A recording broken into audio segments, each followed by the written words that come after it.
And we are back here live at Heavy Muscle Radio. I'm Dave Palumbo, and I'm joined, as always, by Chris, the technician Aceto.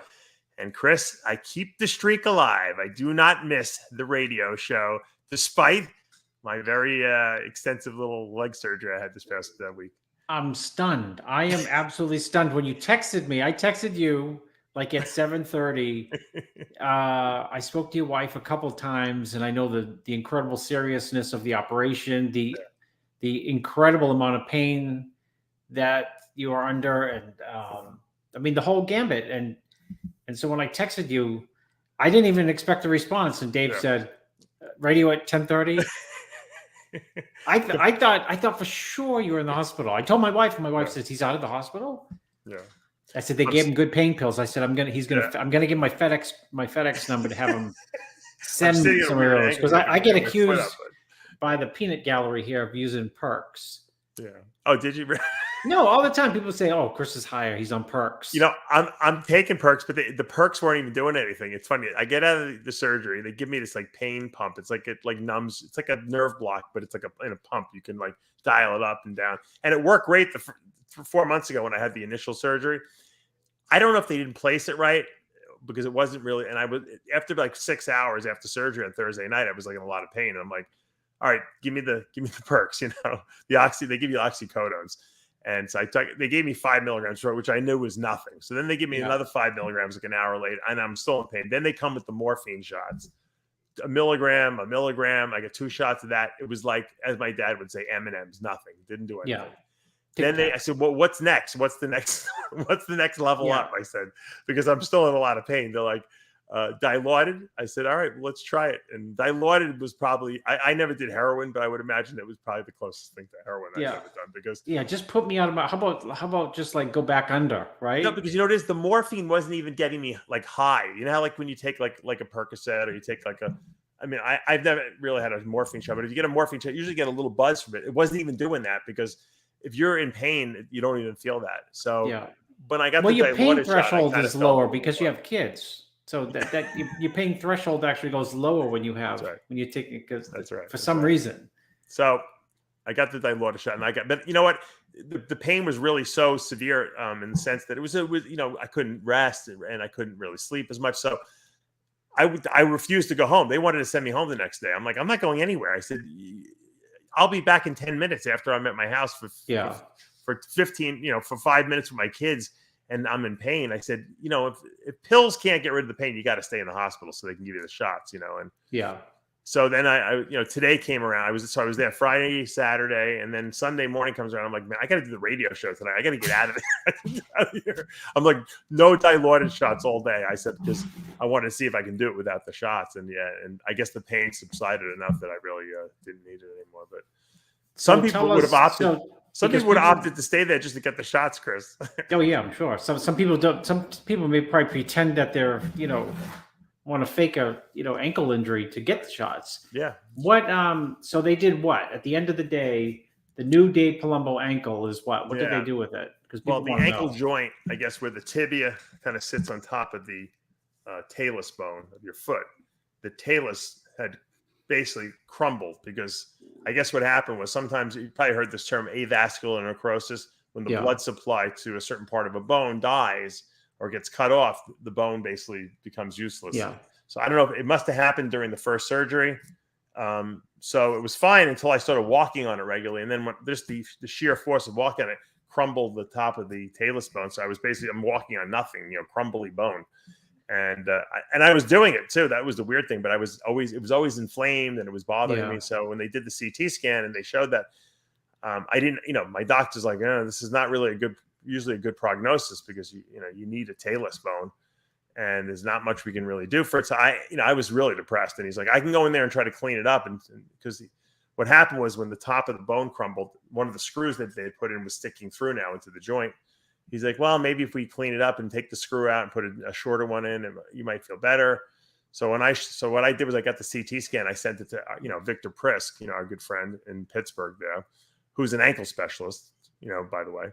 A lot of people didn't know that. That's his orthopedic specialty. And he's like, Dave, this is not good. You know, he goes, He goes, the only solution where you're going to be out of pain would be to fuse it. He goes, I know you don't want to do that. I said, what about an ankle replacement? He's like, well, you're going to destroy that because you're very loose, ligaments and tendons around in your ankle. So I discussed it with my doctor, and he said, look, I'll go in there if it looks salvageable. We'll just clean it up. If it's really bad, which I think it is, he goes, like your friend said, we're going to fuse it. Mm-hmm. So that's they fused it basically. So they went through the bottom of my foot. They drill a hole through your heel of your foot, and they put a rod right up through the ankle joint and into the tibia, and that stabilizes it. And they pack everything with just like bone grafts material. And then right now I just got to let it heal. I'm not going to have movement, and I'll have my toes will move, but my ankle is going to be stuck at 90 degrees, which is going to suck. But you know what? If I can walk on it and I'm not in pain, that's sometimes. Well, if you're in pain, your life is completely, utterly miserable. Yeah, Look at, one of the bravest people there are, period. Is Ronnie Coleman. He wouldn't consider it brave. He'd just consider it, I'm sure the way he is, just that's the way it is. But that's all you can do. You know what I mean? Because it overwhelms you when you're in pain. It, overwhelms. And that's how people do get. I know lots of just, wow, how do you get caught on perks? Yeah. They had a back injury. It's got nothing to do with people outside of bodybuilding, outside of sports. Pain sucks, man. My mother's friend, or niece. Yeah, my mother's niece, whatever. It must be my cousin. I don't know. Same thing, shoulder injury, taking perks, a little bit, and just make the pain go away. Then you're addicted to them. Yeah. Then their career's down the window, or out the window. Right. Down the tube. It's down the tubes and out the window. My biggest fear of those narcotics is going to the bathroom, pooping. That's like my can never go. Fiberlize, Dave. It's time for the Fiberlize commercial because I use it every day. I was doing best product in the sport. In the hospital. I was pouring it into little. I told you when I went to Tampa, I forgot it, and I thought I was with Kamal for 4 days, and by day 2, I'm like, oh my God, what am I going to do? Should I have it FedExed here? Right. Should I call? Well, what their solution is in the hospital. They want to give you Miralax. Make it worse. It's a laxative. I'm like, I don't want a laxative. I just want to go to the bathroom. I said so. The funny there's a difference. Do they know there's a difference? No. They want to nuke it out. Yeah. I took the stool softeners they gave me because those are not like laxatives, and I think they gave me milk and magnesia one day. I don't even know what they're like. This is really terrible. You're going to have trouble swallowing this. Yeah. I said, are you kidding me? Horrendous. I said, I could swallow anything. I said, she's like the nurses were challenging me. So I open up the little thing. It's like a shot. I'm like, this is like a shot at a bar. I said, are you kidding me? I'm like, down. I didn't even drink any water with it. She's like, I don't know how you did that. I said, because I'm a bodybuilder. Exactly. Pour it down our throat. That's what we do. Yeah. You listen. You got to take a tablespoon of this. It's the worst tasting thing ever. A lot of people vomit. Some people have been hospitalized because of the smell, make them vomit and nausea for 3 days, but it'll make you huge. You got to do it. 3 seconds, yeah, tablespoon of it. You got to get it down. No problem. Chris, the when you do a colonoscopy, you have to drink this crap that makes you poop. Yeah. Have you done a colonoscopy yet? Not yet. You will. I'm too young. It's this big, too young. It's this big gallon jug, and you gotta knock down a gallon, I think, a day. I don't even remember it. I was so traumatized. They're like, just sip it, and I'm like, sip it. I'm like, are you kidding me? I'm like, I gulped down half of it in one swig, and then I did the other half like 20 minutes later, and I'm like, I'm done. I did my thing. Do I want to really torture myself drinking this thing every 20 minutes for the next 6 hours? I'm like, fuck this. Right down the pipes. Yep. So, but you know what? So at 3 a.m, they come in and they take your vitals, and they came in to take blood from me. And the woman taking blood from me was like, I was like saying, yeah. She's like, oh, you have good veins. I'm like, yeah. You know what? When I go to these blood banks, they always give the newbies to me, to train on. Meanwhile, she was a newbie. She's like, oh, I'm a newbie. I said, oh, you are? I said, well, how many? You must have done a bunch of these before me. I said, yeah, I've been working here 3 days. I said, well, you've probably been drawing 50 bloods a day. She's like, I have. I said, well, you're not a newbie then. So what happened? Good news or bad news? She did a good job on it. But then she was asking me what I was drinking the Fiberlize shake. I had the Fiberlize out. And she's like, what's that? And I'm like telling her about it. And I gave her, because I was a little high on the Dilaudid they gave me. I did like a 45-minute fiber seminar in the dark with this nurse like 3 a.m. And I'm like, when she finally leaves, I'm like, what the fuck am I doing? It's the middle of the night. I'm like, Dave, that you need to use the Dilaudid for the making of the Diet Guru course, because it's so exhausting on you. One, it'll be less exhausting, and two, you can just sing the stuff, right? Yeah, you can do it like a musical. I'll tell you what, you're right, Chris. 100%. Dave, you know what? I applaud you for doing the Secrets of the Diet Guru, the seminar thing. Yeah. People ask me to do a seminar. You know what? I used to do them, and they're so exhausting. I'm dead serious. I refuse. Someone just asked me recently. I'm like, I thought about it. I said, I just can't. And they asked me why. I said, it's too mentally like it's a very long day. It's hard. Yeah, I dread it before I. It's not like this show, Dave, where no one prepares for nothing ever, and it just comes out. No, you know what it is? I've done it so many times, and I speak about this stuff so much. Once I start doing it, I'm like, oh, this is easy. I'm like, why was I even worried? This is like a breeze. This whole thing. But after the fact, you're still tired, though, right? I mean, because it's a lot of it's definitely a hangover effect. It's but you know, as I drink calisthenics. extra coffee on those days, and because I don't drink a lot of coffee, when I use coffee, it works. It's like I'm on cocaine. You know, it's like it whacks me. You know, pretty good. All right, so what do we got?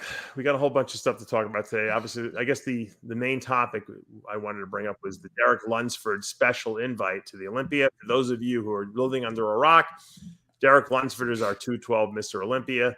He was given a special invite to compete in the Mr. Olympia Open. A lot of people loved it. Some people didn't love it so much because they felt that he should have done an open show to qualify first, and that he had plenty of time. And I guess first off the bat, Chris, what do you think of the decision? Was it a good decision? And secondly, should he have Lunsford been made to at least compete in the show? Yeah, he should have had to qualify, because this is a sport and not a pageant. Right. It makes a pageantry out of things, you know. And let me just backtrack. This is Derek Lunsford is, in my estimation, is very dangerous in the Open Olympia. You know, who cares? You know what I mean? I mean, Kamal is, you know, arguably beating someone who was 6th in the Mr. Olympia. He's not qualified. He did not win, right? He tried to. He didn't. Well, you think Kamal should be given a special invite? He is a 212 Mr. Olympia. No, earn it. It'd be a great story if you just want to market it. I mean, do you want to have like this little fluffy thing, a pageantry, or do you want to have like a more hardcore sport? I mean, Lunsford has open level size, and I just said that. Well, I mean, you know, it's not to take away from his physique. You know, I can go back and tell you, and I've said this on the show before. Sergio used to send me pictures when he was getting ready for Chicago Pro Show. And he'd send me pictures. I didn't even know who it was. He was in Tampa, and he'd send me pictures. They were posing together. And Derek was like 12 weeks out from whatever he was doing. And he looked like Mr. Olympia in the pictures. I mean, he's probably like 235, 238, you know, in his 212 days. So, you know, you can't discount. That was way back then, and he's improved a lot since then. So you can't discount him as a bodybuilder. What you can only criticize is the process, and it becomes, as a purist, I think, me personally, you should have to qualify. If you back up the truck and revisit, and I may be wrong here, I think the special invite, I think it started with Lou Ferrigno. Yeah. Because Lou was running off to the WBF, to Vince McMahon. Joe Weider almost had a cardiac infarction. Well, he did sign with McMahon, and somehow he left, right? He did. And Joe, it would be like this. Dave and his kids are now living with Chris and calling Chris dad. I mean, Joe Weider, you know, you're not. It was a money thing. It was a money thing. I guess McMahon put up more money. Lou, yes, he did. And Lou, there's a saying, why did you do that? I couldn't refuse the money. Yeah. Tiger Woods refused the money, by the way, with the Saudi golfing, they offered him $1 billion. Yeah, that's pretty funny, be with the billion. Well, yeah, the problem is he has $1 billion, so he can. Ferrigno, that's right. Ferrigno didn't have $1 billion. Probably didn't have $1 million. He got offered a lot of money. Went with WBF. Joe dragged him back, and of course, Joe said, you can do the Olympia. I own it. I created it. That's Right. his favorite word. I own and create. I own it and created it. And I will give you the special invite. That's the Bleckman in them. Like, Yes. right? The special invite. And, you know, no one even knew what it was. What's a Right. special invite? Right, It's right. when the king, Joe Weider, says, you're invited. And then he started doing it almost every year after that, Joe, right? Well, I think so. They gave a lot of special I mean, he invites. did it. Yeah. So, you know, I'm trying to think of other special invites. Well, what Ramy, he started ironically, doing is giving the special invite to some of the Europeans who were turning pro. Remember Joe would do that? Who? I don't remember. Yeah, there was a couple. I don't remember. Where's But you John know what? Hansen? I asked Dan Solomon because a lot of people are asking the question, is Lunsford going to be allowed to do the Open and the 212 since he's the reigning 212 Olympia champ? No, because he won't weigh 212. Well, so get rid I of posed that question to Dan Solomon, and Dan said yes. He's going to be in the Open, definitely. His weight won't even be close to 212, and I'm assuming that's why he was offered the 212. Do you think that whether it was Derek himself or his people, coach, reached out to Dan and the Olympia people for the invite and to Mannion, or do you think they reached out to Lunsford? Which way do you think it went? Since I'm a good guesser, Lunsford and Honey reached out to them. Okay. Full stop. Why? Because they figured he couldn't make. No, just because I know. Yeah. Just because I know. How's that? I already know. Oh, you know that for a fact. Okay. Yeah. So having said that, though, so Derek's, you know, let's just talk. You know, put the crazy physique aside. You know, go back to the irony is Ramy was invited. Ramy begged for the invite. But Ramy was, yeah. But then Ramy had the COVID excuse. I mean, but then they said after that they were not giving any more special invites. You remember that? Well, I don't know. They might deny that. Who's they? Who's they? I thought it was Tyler Mann. You said that, you know, you're right. We're giving too many, you know, special invites. We're not going to be handing them out. Just go to the irony. You know, I mean, Ramy had the. Interestingly, Ramy kind of begged for the invite in 18. Right. And they didn't give it to him. Imagine that. Right. Imagine a guy who, not 18, sorry, Dave, 19. I think it was 19. Roden won in 18. And then Brandon won, yeah. Somehow Roden, there was a year that Cedric got the invite. He didn't want, he was actually uncomfortable with the invite. And then the next year, Ramy got the invite. And the year Cedric got the invite, people were pushing for Ramy to get the invite. Why? He's the threat to win it. Mm-hmm. The amazing thing is that they decided, whoever they is, someone decided, nah, not Ramy. And then Ramy got the invite the next year. Wait, right. Dave, it's very important. I mean, think of it, just let it sink in. He did not get the invite. He asked for it. He begged for it on Instagram, for God's sakes. Mm-hmm. He didn't get it. The next time he did get it, he got the invite, Ramy. Right. And he won the thing. So he wouldn't even be the Mr. Olympia that year had he not got the invite. Mm-hmm. I think that was the COVID year where the second time around they said, whoever they is, oh, well, there really are big extenuating circumstances now. But in Derek's case, there's no extenuating circumstances. Right. They're inviting him based on they're inviting him on one thing. They think he's going to be top something. Yeah. And outside of that, if you're a guy, you can rationalize it though, Chris, because you can say, well, he's 212 Mr. Olympia, Flex Lewis. No, 212 Mr. Olympia. No. It's got nothing to do with it. 212 Flex Lewis was going to get a special invite. Yeah, but you know what? He don't deserve it. Well, neither does Kamal. Neither does. Listen, if you want to weigh 212, put your balls on the desk and qualify. Clarita did it. No, I agree with you. Sean Clarita is a 212 guy, the guy from Spain. They gave it to him because of the fact that they're using the justification that he's a Mr. Olympia already. It's not, you know what? That's why you know what? The 212 guy, that's like saying, you know, this girl in figure is so damn good. I wonder how she'll do in the Miss Olympia. Oh, she'll place top 6. She's got enough muscle. I mean, they're two different divisions. They're two different. Right, but if she had won the figure Olympia several times, maybe that would give it, you know, more credence. That's why they have different classes. Right. That's why they have different classes. And, you know, so Sean qualified. Kamal didn't qualify. Mm-hmm. Sean's a 212 winner. Kamal's a 212 winner. Do I think Kamal, even based on the performance that he had this year, Do I think he should be in the Open Olympia? Absolutely not. He didn't qualify. Do I think Clarita should? Absolutely. He qualified. He played by the rules. But I think Derek's physique obviously beats those two physiques. And, you know, his physique is qualified. His physique from the front, back, and side is qualified, meaning it's big enough, full enough, hard enough, and dense enough to be a top guy in the Olympia. Mm-hmm.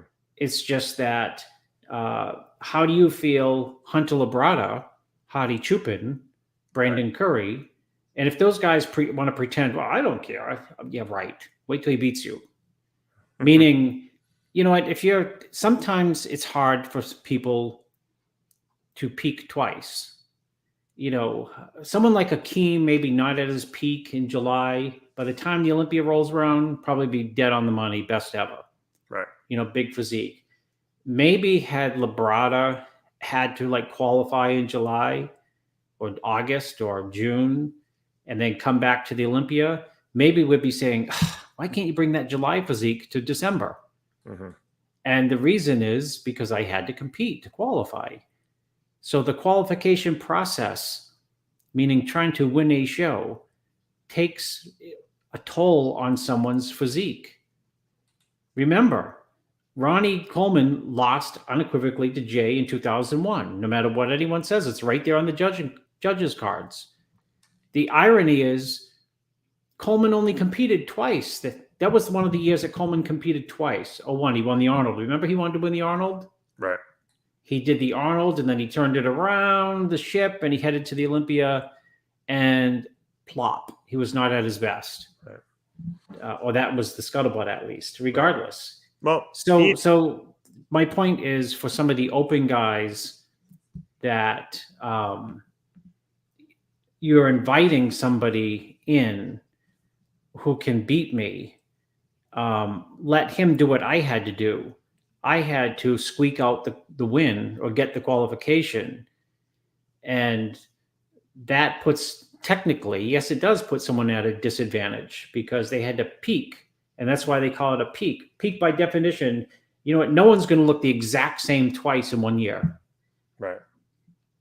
And if they're trying to get the qualification, they have to be at their 100% absolute best, which makes repeating that process difficult the second time around. So as far as giving Derek Lundsford my take on it, one, he was never doing the 212 at all, period. If you believe that, you believe in mermaids, black mermaids. Do you think the plan the whole time was open? We'll get the invite somehow. Well, the plan was not to do the 212. Yeah. That was straight, not the plan based on what you saw in Pittsburgh. Period. So you think basically his qualification was Pittsburgh, is what you're saying. You know, the funny, guest posing, Dave, the funny knock on Derek is people who are new to the sport think that Derek like put on all this mass. He always that's why I went back to Sergio. The last since 2000 and let's see, 2022 he won. What year did Kamal win? 2020, 2019, 2018. Since 2018, especially 19, you can go back and look at 6 weeks out pictures, and people would say, in an impossibility that he will lose. Right. And I looked at the pictures. Ron Partlow is my witness. And I think it was the first year Kamal won, pictures were circulating on the internet of him guest posing of Lunsford, and he looked wild. Mm. And Ron asked me, what do you think? I said, oh, Kamal's going to kill him. And he said, what are you talking about? I said, he's too big, round, and hard and nowhere near 212. So by the time he gets down there, he's going to look like a sucked down 212 guy, kind of like not as big as Brandon, but let's bring Brandon down to 214. Right. Oh, great move. Yeah. And so he's had that mass. So his body's begging to be an open, and I think he's a super, it's amazing he looked as good as he did really at the 212 Olympia last year. When because Yeah, because he had to come down. He had to come down and then fill out. And yeah, I mean, he had that mistake the second year. The second year, he was even big. The year Clarita won, he was like gargantuan 6 weeks out. Yes. Looked like he was going to win the Open. Terrible on the day of the show. Yeah. He was peeled out of his mind, but just underweight. Now, Ian Valliere was very outspoken about the fact that he felt that Lunsford should have had to qualify. He said it wasn't fair. And oh no, Ian Valliere agreeing with me. I take it all back. Everything I said, I take it all back. You can't. You know what? As a and I just wanted to bring this up. I think Ian is actually right, but I think that you can't doubt when a guy has to work as hard as Ian does to qualify for the Olympia, win shows, and and then he sees someone just got handed it like a free pass. It's got to irk you a little bit. Like, why is he getting the free pass just because he won the 212 Olympia? Because if Ian could make weight, he would win the 212 Olympia too, but he can't. So. Dave, listen, because I tell people all the time. I said most of the time I give the facts. Sometimes I give my opinion, which is not truthful, but my facts are the facts. I should be kind of happy. Lunsford got the special invite. I agree with it. It's good. It's good for it's excitement for the Open. Well, one, if you need excitement for the Open, something's wrong with the Open. Yeah. I'll say that again. If you need that much excitement, then you're doing something wrong with the Open. And two, Kamal, my guy. I mean, I'm like friends with Kamal. I should be like, wow, I'm so excited, that Lunsford is not going to be in the 212. It opens up the door for Kamal. But it's the opposite of that.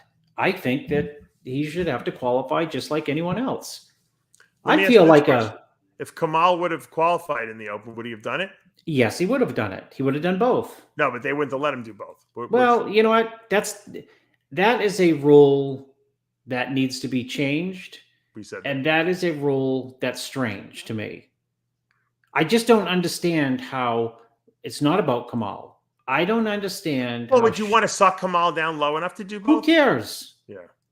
You know what? Who cares? You know what? I want to have is already at. I want to have an apartment building and a hotel. I don't want someone to say you can't have hotels and apartments. Chris, Sean Claritas will make the weight in 212. Dave, I pulled 22 pounds off Reagan Grimes, who won the Classic New York Pro in 3 days. You know that Kamal will look Guinness better. Books called me up. But Kamal will look better 10 pounds heavier than 212. Okay? Listen.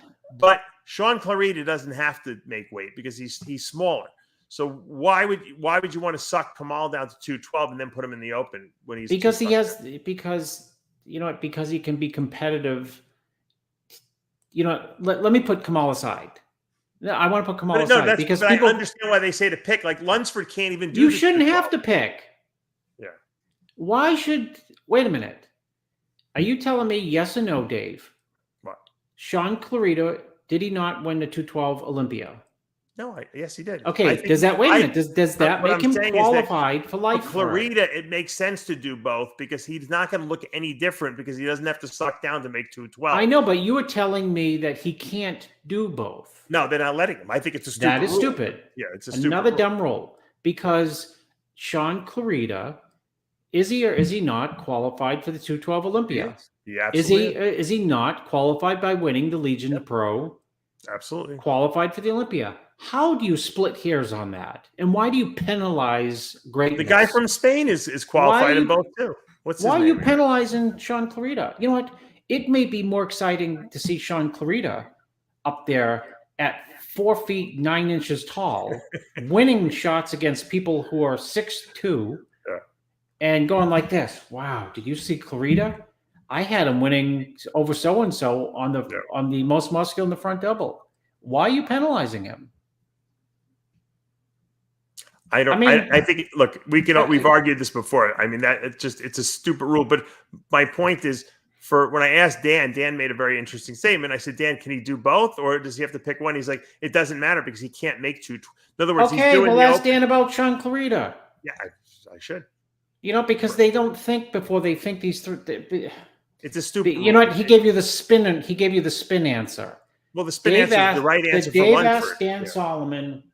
Dave asked Dan, who Dan says, I love that people can talk whatever they want on the internet now. Unlike when I was, Dave asked Dan Solomon. What did you ask him, Dave? So I don't want said, to misquote now the that- quotes. now God that forbid. Lunsford was invited- Already, I need an affidavit when Akeem's trainer, for God's sake, said that I said, Dan, I said, just out of curiosity, I said, I know Derek's been invited to the Open Olympia. Does he have to choose one or the other, or can he do both? And he said, there's no choice because he can't. He's going to be open guy. He won't even be able to make 212. So well, that's a valid he didn't- answer. yeah, I mean, So, but he didn't say that he text could him do now. both. You want me to text him now, Sean Clarita? I'm sure gonna Sean text would him call now. right into the show right now. Get him on the show. Get him on the show. Call Sean Clarita. Because believe me, Dave, if Kamal had beaten Akeem, which he did not, Yeah. and you know what? One thing, I have a strong opinion of who wins shows. I thought Kamal should have won that show. I mean, I have a strong opinion when I think I'm right. I thought he won. But having said that, once the judges have made a decision, I think you should respect it. So Kamal did not win that show, and I call Akeem, the winner. He's the guy. He won it. So let's see Solomon's number. Are you texting Solomon? No, I was going to text Sean. Okay. I had his number. I don't even know if I have his number. So I'm not arguing here like, oh, Kamal, it'd be so exciting. He's 51. He's 229 pounds. You know what? He didn't qualify. Sorry, Kamal, you didn't qualify. Right. Okay. I mean, you got to just Dan Solomon. Here he is. Dan is, what's his name? Clarita. Sorry, Sean. Doing both. Dan won't answer because he's afraid that I'm setting him up. No, Dan's just quoting the IFBB rules. It's not Dan's rules. Dan would love to have him in both, I'm sure. It's the IFBB that doesn't want to let the IFBB Pro League that has that rule where you have to pick one. I don't know why. It doesn't make sense. I think that Sean Clarita should be in both because I think it's exciting. And I'll tell you this, Sean Clarita is good enough to be in the Open. I don't want to start, you know what? Who's got a better back double, Clarita or Ann? Well, Fucking guy, 7th place in the Mr. Olympia. Who's got a better back double, Dave? I have to see them next to each other. I don't know. Can't answer that question. Because there is the size issue,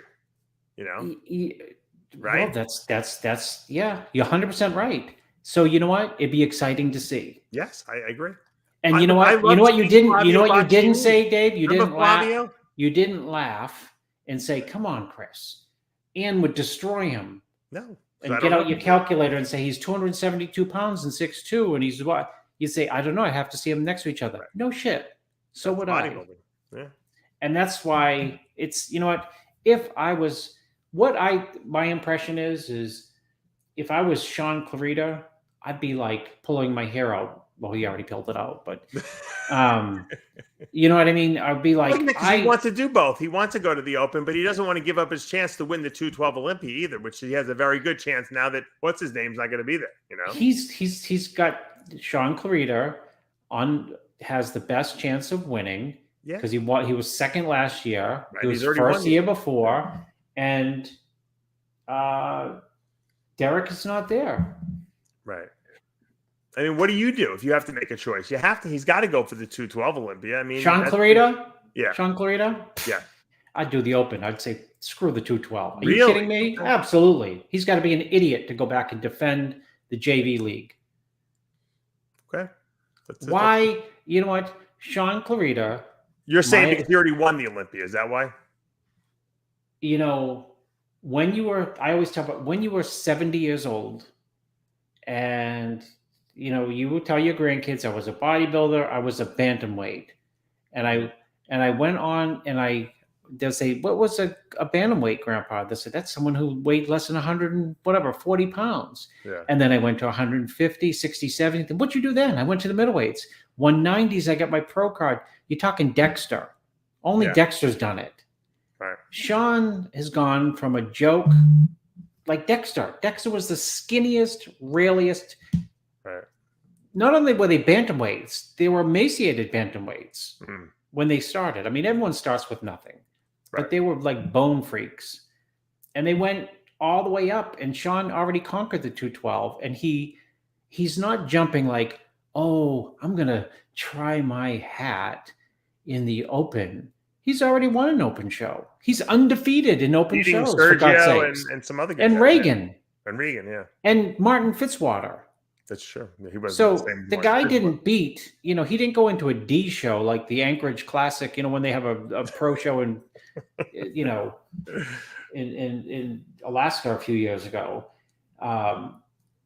You want to be able to tell your, grandkids your legacy, and what's better than to I went to the Olympia. What happened? I won they had this division, the 212. What'd you weigh, Grandpa? You must have been, 211? No, I was only 173. And how did you win the Open, pro show? So, I mean, there's a lot to be said for what you want to accomplish. I mean, if you want to be known as, listen, Derek wins, let's say Sean wins 212 twice. You know what he has to listen to? I mean, and that's, you don't have to listen to it because everyone's got their voice and their opinions, and mostly it's all nonsense. Should have done the Open. No, nobody was there. No, they wouldn't say. Good thing Flex and Lunsford weren't there, because I think a better analogy would be showing Lee Priest didn't have a choice to do a 212. He only had an Open, and this guy was top 6 against some of the best bodybuilders in the world. I mean, Flex Wheeler and Kevin Levrone and Ronnie Coleman and Dorian. Yeah, and so I get it. He went down as his legacy went down as he was able to stand with these guys, the Giant Killer, on stage, and actually beat a couple of them in some small shows. So I think that you're saying that's more validating because of what he accomplished, rather than him saying, "Yeah, I beat all the short guys, 15 times over." Yeah, I mean, listen, I will tell you this. I will guarantee you this. Not Derek Lundsford. Clarita does the Open. Some people are going to fall to him. We don't know who. He ain't coming in last. He's not coming in second, third, and fourth to last. I'm telling you. He'll be top 10. Absolutely. He will get some calls. And you know what? When he gets the call in the Open, I hope you're listening, Sean, because I'm sure it's already run through his head. Mm-hmm. When he gets the call, it's going to be like when Akeem gets a call with Kamal, and you say, like, wow, I thought this would be, let me just take a closer look. When not only will people sit on the edge of their seats and wonder, okay, where's Clarita fit in this call out? But they'll be on his side. Mm-hmm. They will be on Sean Clarita's side. There's just this, desire from people to root for the underdog, and the guy's the shortest guy on stage, and he's the tiniest backstage. If you go backstage, you'll say, he's going to be 7th in the 212s. Here's the thing.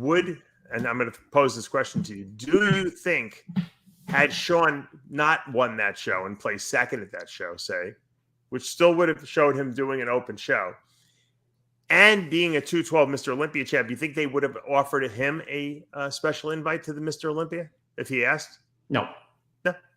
Right. Not even. I think that's really what's irking Ian Valier. That for some reason, well, it's not for some reason. I mean, we know that Lunsford's a freak show.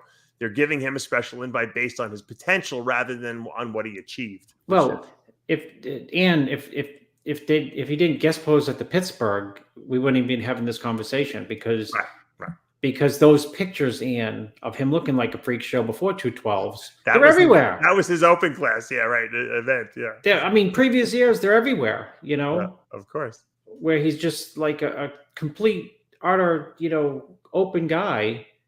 And I used to like as I said, I never thought, that he could win the 212, because I never thought he was a 212 guy. It's kind of like saying, you see pictures of Brandon? Yeah. What do you think of him? Oh, doing the 212. Be like, what are you talking about? He's going to get killed by the time he comes down.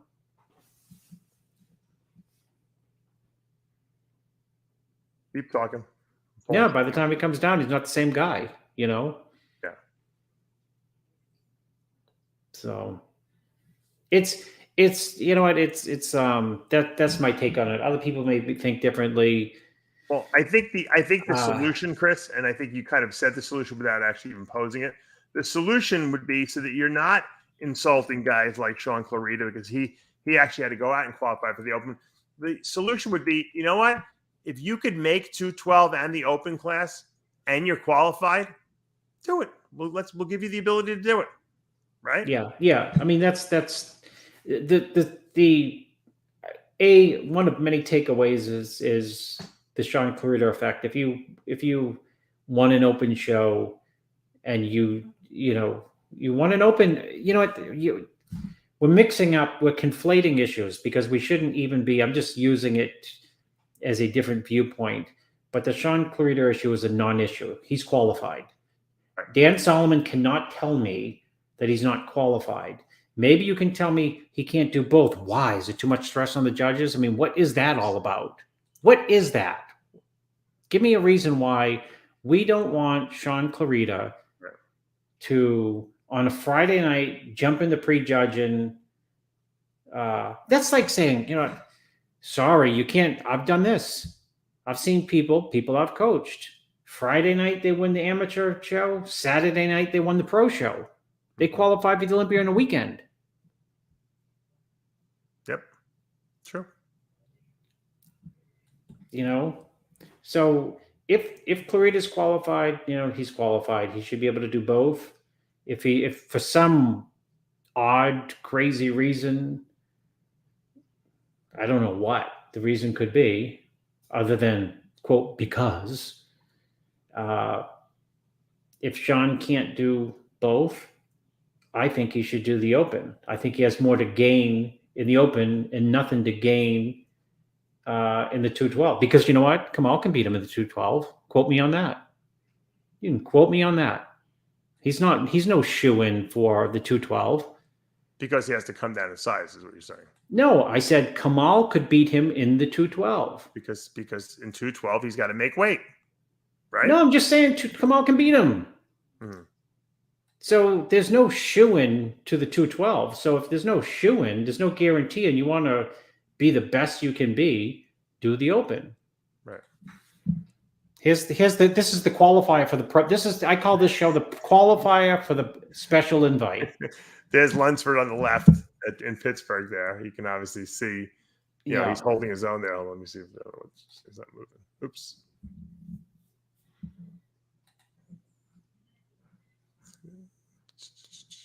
Yeah, he looks good there. I mean, they all look good. You can see, he's holding his own against like Nick Walker and guys like that. I mean, that's impressive. Well, Nick looks fourth here, but that's just because he's so far, he's out of he's blown out and huge. Mr. Olympia looks like he's last there. Brandon Curry,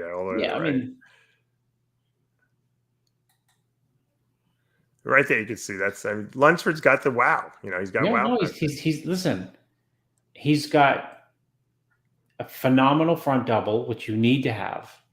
And he's got a phenomenal back double, which you need to have. Yeah. And he's got, for his frame, he's got a really good V taper. Yeah. But he's got the front double. You know how he's got the front double? How? Oh, I was going to say because Labrada's not hitting it. Who's got the best front double right there? Maybe Lunsford. I would agree. Yeah. They're on that day. Doesn't Brandon just doesn't have abs there. That's why his is not that good. Well, Brandon's got the physique where you're 5 pounds over, you look last. Yeah, he's got the Sean Roden thing. Yeah. Let me see. There's a little bit of immaturity in that side chest for Derek's there compared to Nick. Baby Nick is just like he's heavy for so he's not going to look good no matter what. Yeah. But you don't know what Nick's going to carve that down to. Right. That could be carved down to something really nutty, even though he don't look that nutty there. And I bet you Lunsford this is from May, beginning of May. Lunsford probably looks even more freaky now. Oh yeah, I'm sure. He's probably added muscle knowing him, Yeah. So it'll be interesting to see. Be a good show. Yeah. Look, I'm glad he didn't wimp out and say, I'm going to do 212 again. I'm glad that he decided to say, you know what, I'm going to go for the big time, because he really should at this point. There's no reason for him to be, playing it Well, safe. you just made my argument for Sean Clarita. Well, you know what? There is a difference. Derek is not even 30 years old, and Clarita's a little old. I believe he's even more argument for Clarita before you have to retire or something and get hurt. I think that Clarita really should be given the option to do both. They have to change this rule. It's a ridiculous rule because it doesn't really apply to that many people. There's only like 2 people who really it applies to. So it's not like you're going to have 10 extra guys. You just penalized greatness. Yes. Yeah. You just penalized. Who in your right mind do you think? You know what? I'll say this. Flex could have won an open show, but he didn't do an open show. Yeah. So there's no need to talk about it. And Flex, I'm sure, and he was offered a special invite. He just wanted to come into an open show at his open weight, not at a 212 weight. And I don't blame him for that, so. All right, let's change subject for a minute, Chris. Let's go to, I wanted to bring up, I saw a funny post by Corey Everson, who's a 6-time Miss Olympia, on her Facebook page. Let me pull that up. Yeah, and I thought it was kind of interesting. I hung with Corey. I told Dave when the day I met my wife. It was me, Corey, and Richard Simmons. Dave, I'm telling you, how many times have I told you, like, the what's the show with what's the show with Tom Hanks? What? The movie where the crazy movie where he was in, what's the best movie Tom Hanks ever did? I said, I'm like that in bodybuilding. Yes, Forrest Gump. Because I'm old enough to have hung with Corey, and it was me, Corey, and of all people, Richard Simmons and Corey. I bet Blackman would have loved to be we were making fun of Richard Simmons because it was a seminar, and when Chris Aceto came out, I swear we talked about seminars before, Dave, and needing the perks or whatever. Yeah, I swear, I'm being very honest.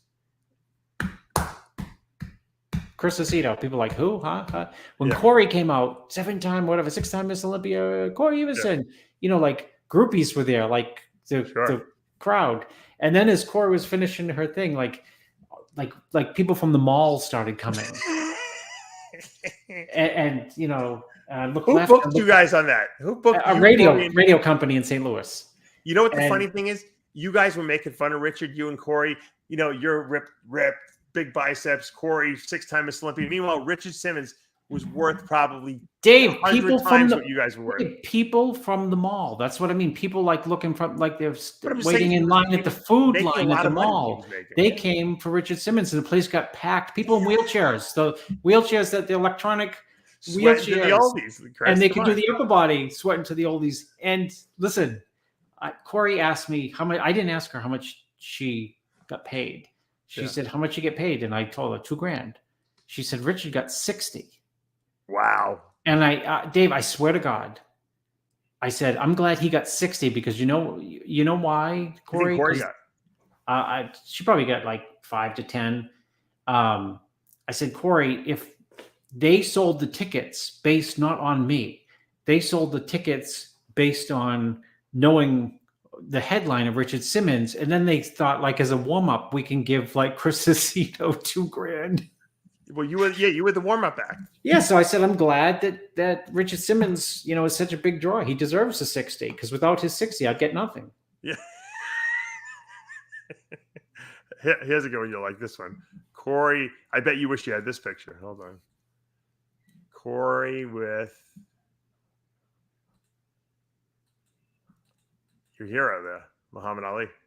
Oh, wow. Great picture. Yeah.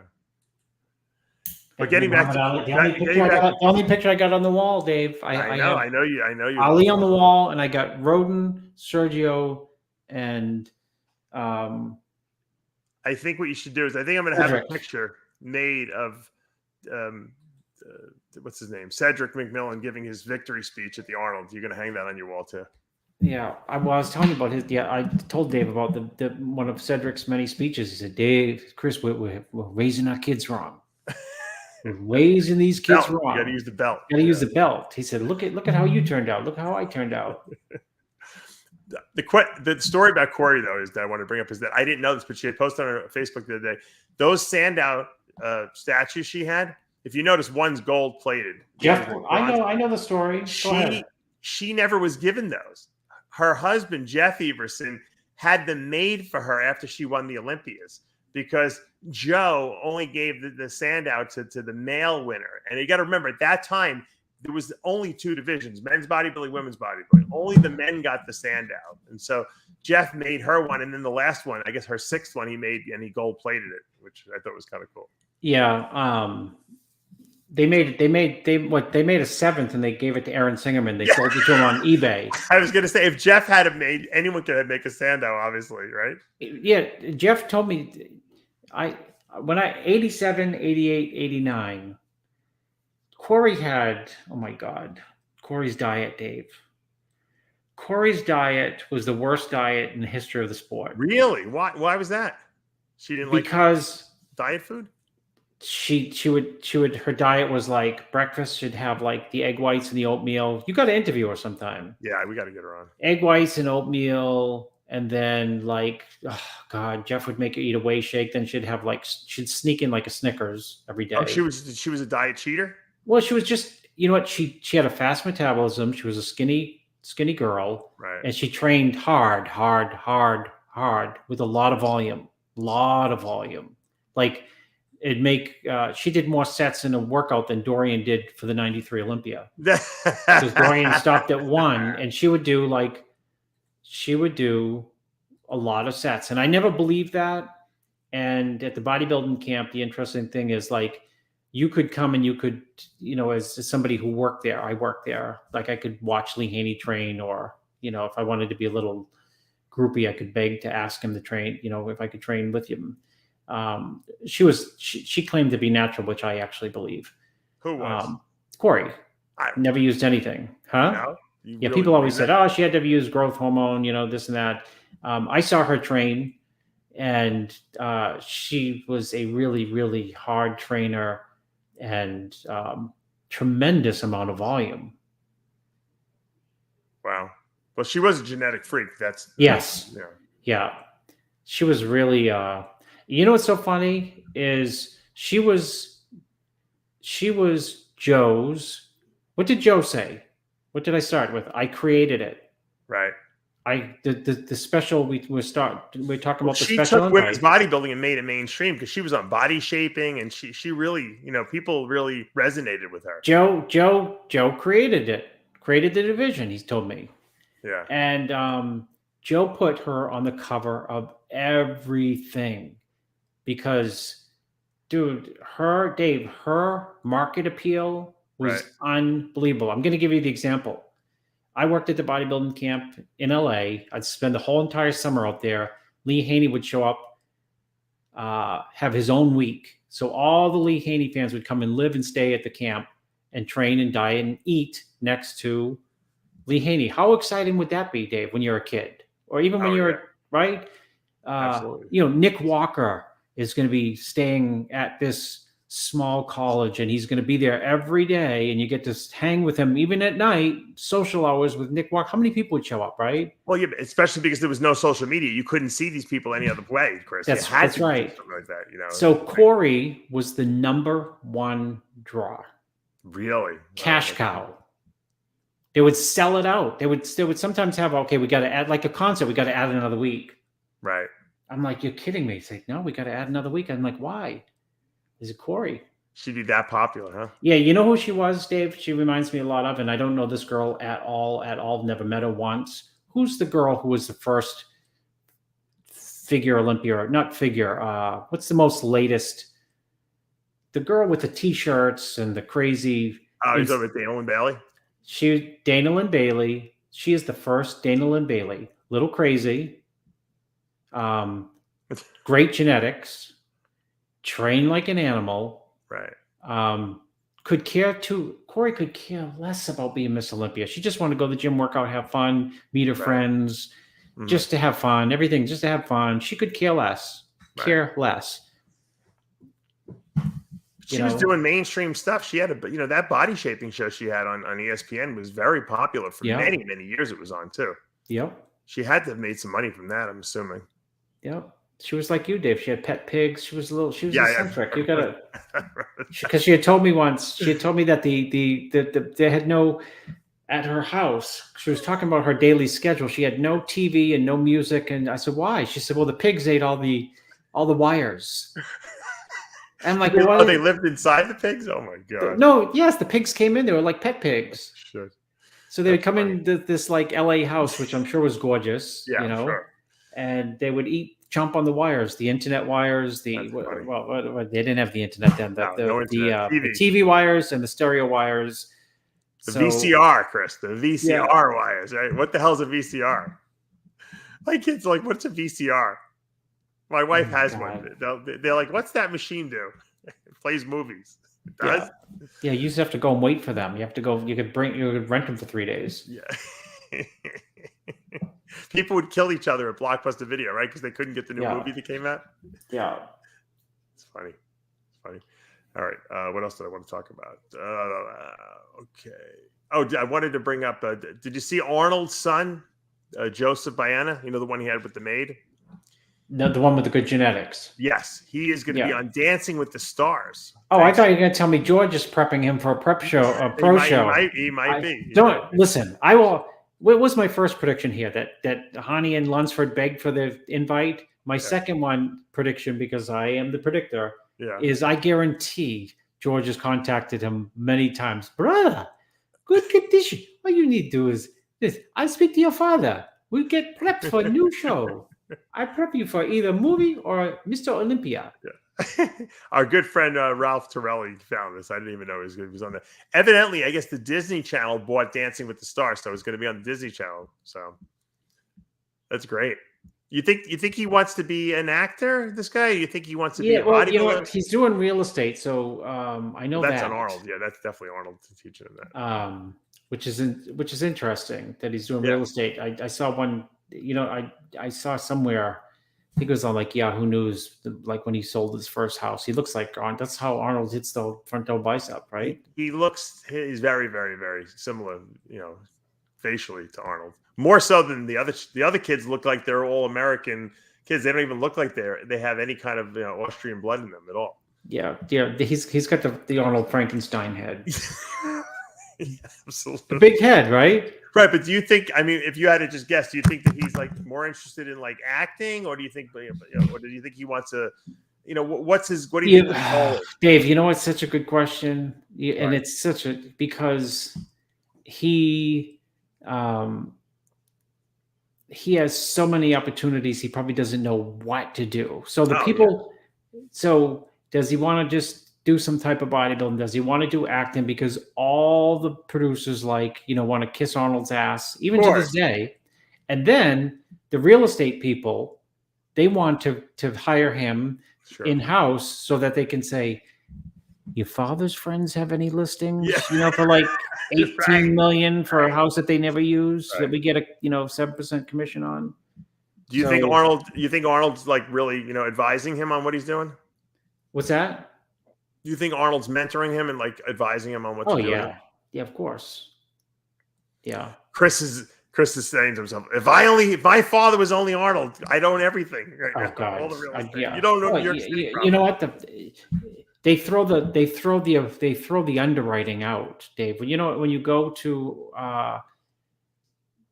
the bank, your property has to appraise, which is important. Right. But appraisers are opinions. So when you go to you're looking for an investment property, the appraiser could say, it's Chris Schwarzenegger. You think he's going to like appraise the property lower than it is or higher than it is? No, you're right. Yeah. And then you go to the bank and they look at Chris's financials, Chris Schwarzenegger's financials, and they say, you know what? Technically, he's not qualified for this hotel to buy. What should we do? Chris Schwarzenegger? Yeah. Give it to him. Yeah. We might be able to get his father's business. Right. Yeah. That's you can tell Arnold likes him. You can tell Arnold he spends a lot of time with him, and there's always Arnold's got this like grin on him, like, yep, that's my son. Reminds him of him. That's why. Yes, of course he does. Coming from, obviously Arnold was there supporting him the whole time, but obviously he didn't have the benefit of having Arnold as a participatory father early in his childhood. So in a sense, he had tougher times, which probably built character in this. Well, our wives might say that about our kids too. That's true. My son doesn't listen to anything. I think I'm going to go participatory. I think I'm going to go send him to live with the cleaning woman we have. The participatory, Dave. Non-participatory. Right? Yeah, Dave, your chair looks like one of those in the screen. Looks like one of those wheelchairs that people came to the. Shaking to the oldies. I had to adjust. I'm sitting at a weird angle because I got my leg up over here. If the doctor said if you don't keep that leg up 23 hours a day, we're gonna have to amputate your leg. So I'm so nervous that not listening. Yeah. You know what happens? The worst thing that can happen is that you're not in pain. Because when you're not in pain, you think yeah. No, that's right. That's what pain is. It's there to tell you, hey, dummy, remember, don't step on this. Right. But but there's that weird lag period where the pain. It's relative pain. They're like, oh, it's not bad anymore, and you try to test it out and stand on it. I am not testing anything, but I will tell you this: what happens is when I'm awake, I can sublimate the pain a lot better. So I'm thinking, I think I'm not in pain, and then I go to lay down in bed at night, and I'm like, I got to go back to the hospital. I'm like when I would lay down to go to sleep at the hospital, I'm like, it went from the pain was a 2 out of 10 to a 10 out of 10. I'm like, you got to give me a shot. I can't go to sleep. She said, you just said it was fine 2 minutes ago. I said, I didn't try to go to sleep, because as bodybuilders, we really can suppress pain, Dave, it's so funny you say that. You know what? I went to Tampa and I told you, I think I got COVID there. Never got tested, of course. Probably gave it to everyone I came in contact with. But my symptoms were like one day runny nose, but I've been like tired and body aches for like long time. And I thought of, being tired and body aches. And I think, God, this is what bodybuilders prepping for a show 7 weeks out, or 4 weeks out. Every single day you feel like, God, can I get through this day? But it's normal. After a while, you're like, oh. Sure. Final story of the day, because my legs I got to go sit on the couch. Bill Pearl, we lost a great one. 91 years old. Bill had a. I'm going to ask you your personal relationship in a second, but Forrest Aceto has run in with him too. Who did? I do. Forrest Aceto. I of course you did. That's why I'm going to let you tell the story in a minute. But what was amazing was Bill was still mowing the lawn in his late 80s, and he was on a lawnmower. I think it was just this past April, something like that. Probably he had to be 90 years old. He was on a lawnmower, and he tipped over, and he flipped the lawnmower, and I think he never really was the same, never really recovered from that. But the fact that he even was okay from that tells you what a powerful man this was at 91 years old to have a lawnmower fall on top of you. Unbelievable. He. I'll tell you something. My Bill Pearl story is this: I'm at the bodybuilding camp, 1987, and I'm just working like a dog, but Joe. Yeah. And Bill Pearl came in to the gym.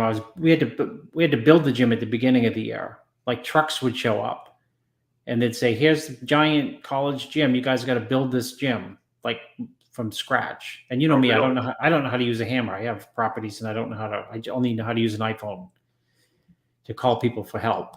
Right. And this guy comes in, like on day 4, and just start talking to me, and I didn't know who it was.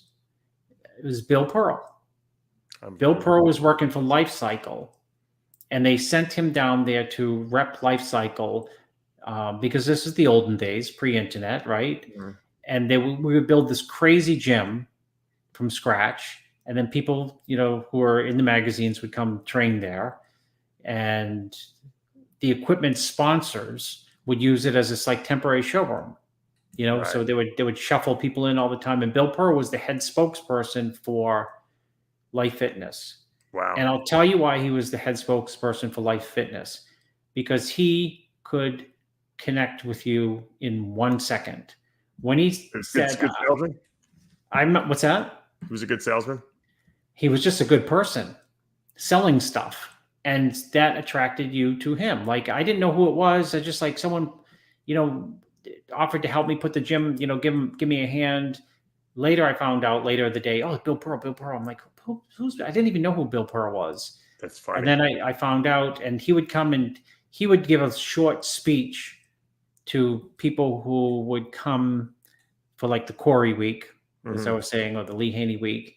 And he would give how he got introduced to bodybuilding was he grew up in Yakima, Washington. Yakima, is that how you say it? You're right. Yeah, and I remember the Yakima. Yeah, Yakima, Washington. Little kid, Yakima, Washington. He went to a circus, and there was a strong man there. Can you imagine people can pop on their little iPhones and find all the results on the NPC News of what went on this past weekend all over the world? Yeah. And his introduction to bodybuilding was some bodybuilder playing a strongman in the circus when he was like 8 years old, came to Yakima, Washington. Crazy. And he said, that's what I want to do. Wow. That's my goal in life. And bodybuilding was nothing back then too. So circus. Yeah. I'm saying there was no money to be made, nothing. Not like today where it just flows. Gosh. No, but there's a lot more opportunities for bodybuilding. Yes, there is, of course. I mean, compared to that. Olympia's 400,000. If anything, you were an outcast back then, probably. Yes, you were. Yeah. My father said people that I'm sure your father told you the same thing. Guys that worked out, they thought were gay. Everyone. No, my father told me this. That the second I fell in love with lifting weights, because my father was a doctor. He has a PhD in negativity. He builds skyscrapers of negativity. And I was just so, Dave, do you know that feeling when you've like just the first time you get involved, you get a pump and this and that, and you just love it. I can't wait to get back to the gym tomorrow. You just cannot wait. Yep. When you find out like, oh, you can train twice a day, double split. That's for me. Arnold did it. I'll do triple split if I need be. Right. My father told me, he yelled at me, he said, you can't eat the weights. I have no what the hell is he talking about? You can't. I didn't want the confrontation. You can't make a living from that, right? Yeah, you can't make a living from it. So that was my That was your father's. That was impression. My father didn't understand. I think their generation didn't really understand bodybuilding. They just were like, "Is it a sport or is it a beauty pageant? What is it?" They didn't really get. Dave, let me. You know what I hate? I hate Instagram, YouTube, bogus career building and being spewed by people who've never accomplished what they're encouraging others to accomplish. That's the difference. Mm-hmm. Joe Weider had a vision. Yeah. So Joe's frustration is you could back him all the way up to like the 50s, and he could see all the way out into the 2023 Olympia. Why aren't we giving 900,000 first? People are like, what are you talking about giving, professional, but what are you talking about? But he would have all those. That's why I said his favorite words were created. Right. It's like the ultimate ownership. He would matter-of-factly tell you, I created Corey. And yeah. It's a shame that Joe didn't have like a son or something like that. Yeah. That he could have, who had the same passion as he did, who he could have passed, the whole thing to. Because I'm sure even though he liked the money that he made from selling it to AMI, at the end of the day, it had to be a sad day that he was giving it away because he had to know that AMI would never carry on his legacy and his vision. He knew it. He cashed out. I'll tell you the other. I'm telling you, this is a great show because it goes back to the Forrest Gump. He called me after he sold it with huge seller's remorse. Like it's like someone. It's like the only thing I can compare it to is two people in love for a long period of time. They're falling out of love. They're married. They're back in love. They're falling out of love, and just he sees negatives in her now, and he sells it, and he's got remorse. They get divorced, and all of a sudden there's like, he calls up Dave. You think Chris, Dave or Chris, should I get divorced? And we said, well, you made the decision now. It's like, he sold it, and he, you know what he realized? He was very old too. Yes. Dave, he was old. Let me tell you, Dave, if I'm telling you this, if you're see the stars didn't line up right for you, because if you had met, when you met Blackman, how old were you? Probably 35, 34, maybe. Okay, if you had met Joe at like 29, right, and he put you to ready for the magazines, not only would they still be going, yeah, he would have sold. No, but he would. Oh, I would have been the son. Yeah, you're saying I would have been the little prodigal yes. son. Not only that, let me tell you this: you would absolutely positively have no kids and no wife, because he'd work you. He'd make it too exciting. Yeah, I'm telling you. Yeah, right. You're right. You know what his one of his best lines was, "Dave, don't get married. It's gonna distract you from your work." One of his best lines was like, he'd like to get reviewed like sometimes I'll talk to someone who works for me for the properties, and I'll say, and what else? And what else? And the guy just wants to get off the phone. He's like, there is nothing else. Joe would want to get like a summary of what happened in the office. If he couldn't make it in the office that day, if he couldn't make it in, he'd want to step by step by step by step. Did Dave come in? Yeah, did he submit this? And he'd know everything. Did Chris come in? Did he submit this? Terrible seller's remorse too. When Scott Connolly sold Metrics, he had very bad seller's remorse, because he knew he had a lot more in him, and he sold it for the money, but he really didn't care about the money as much as he liked the company. He loved developing the supplements and doing the company, and he had tremendous seller's remorse. And when he saw what they did with the product line and how they dumbed it down after he left to make it cheaper, it hurt him emotionally. It was very, very hard. It's you know what, Dave? That's like when there used to be a show on one of the house TV stations, builder stations, where people would like sell their house to a family, and then the Palumbos would come in and tear down all this, like their kitchen that they had done themselves and their bathrooms, and they'd bring the old. And they'd make the Palumbos would make it 10 times better than the old family who owned the house. Right. And the old family would come in and they'd be like, Amanda, whose idea was it to get rid of that stove? That was a perfectly good stove. Right. But you know what? They'd be offended. Right. But you know what? It's like that for anything, right? I mean, it's like, I understand what Connolly was thinking. Connolly was like, why would they change my formula? It was it was the best. Yeah, it was the best. I invented it. It was like insulting. I created it. Joe Weider, I created it. Yeah. All right. Well, we made it. I didn't miss the show this week. I did it. My leg's a little sore. I'm gonna go lay down. You pulled the Joe Weider. You pulled the Joe, Dave. Joe is watching over me on this show, and he's like, "Hey, I'm gonna make Dave get through this show." And I'm sorry that I never really got a chance to really meet Joe. And I can't believe your paths. I'm sure I would have hit it off with him pretty well. Oh, wasn't meant to be. Yeah, that's all. I was meant to have kids. Yeah, no, you're right. It wasn't meant to be, because you would have. All right. Well, crossed. We want to send our condolences out to the family of Bill Pearl and all his family and friends. Obviously. A lot of people were saying how tragic it was.